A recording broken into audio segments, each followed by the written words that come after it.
Mort. Caroline, quel est ton mot? Mort. Tu peux m'en parler? La mort. Oui. La mort, c'est ce qu'on ne peut jamais... C'est la première chose dont on prend conscience et qui nous frappe. Je crois que la mort, oui, c'est la première chose qui m'a choquée dans mon enfance. C'est... Quand j'avais 7 ans, juste après mon anniversaire, c'est là que j'ai vraiment compris ce qu'était la vie. Ouais. J'ai eu conscience enfin que j'avais 7 ans, donc que le temps avait passé et que le temps ne cesserait jamais de passer. Ouais. Donc très bientôt j'aurai 8 ans, 9 ans, 10 ans. Et d'un seul coup j'ai vu ma vie défiler et j'ai compris qu'à partir de ce moment-là il fallait que je vive. Et que je commence à être vraiment moi et à créer une vie, créer ma vie. Parce que il y avait la fin. Ben, je pense que la vie c'est un peu comme quand on monte sur une pièce de théâtre, on monte sur une scène ou une pièce de théâtre. La naissance c'est quand on arrive sur cette scène et la mort c'est quand on s'en retire. Et ça n'a pas plus de sens que ça. Alors on peut être qui on veut, on peut faire n'importe quoi. Enfin, même si on a toujours une contrainte morale. Mais au fond, quand on y pense à ce que c'est vraiment que la vie, on pourrait ne faire n'importe quoi. Parce qu'elle n'a pas de sens. Étant donné que je suis la seule à pouvoir trouver un sens à cette vie qui se trouve entre ces deux bornes, et que j'ai le sentiment qu'au fond, ne pas donner, vu l'absurdité, il vaut mieux donner un sens que ne rien donner. Et c'est ce qui me fait agir, c'est pourquoi aussi j'ai choisi de faire ce que je fais actuellement. Et que j'ai envie de créer pour que, même si je sais qu'au fond ma vie n'a pas plus de sens pour autant, mais qu'au moins j'ai fait quelque chose. La mort c'est quelque chose qui est insupportable, parce que c'est quelque chose qui est incompréhensible. Pourquoi est-ce que se dire qu'on est là que pour un temps c'est insupportable? Pourquoi il faut que ça s'arrête? C'est pour ça que la mort c'est ce qui est nécessaire pour vivre, mais en même temps c'est ce qui nie la vie, ce qui rend la vie absurde. En fait c'est quelque chose en plus de la mort qu'on ne comprend pas, qu'on ne peut pas saisir. Donc en fait la mort on la ressent par l'absence.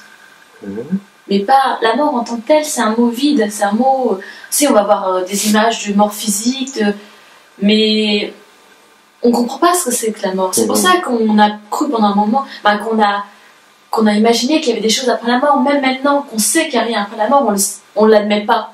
On ne peut pas imaginer un néant. Le néant est inimaginable. D'accord. On est homme et on est homme conscient de notre vie et conscient de ce monde qu'on ne comprend pas. Parce qu'au fond, qu'est-ce qu'on comprend dans ce mystère que... En fait, en prenant conscience de cette mort, j'ai compris qu'il fallait que je donne à tout prix un sens à ma vie et que je crée quelque chose, que je sois vraiment quelque chose. Et donc, en même temps, ça m'a donné envie de le communiquer aux autres. Et en vieillissant, je me suis rendu compte que beaucoup de... par rapport à mes proches, que beaucoup de gens vivaient sans se rendre compte qu'il y avait la mort qui les attendait.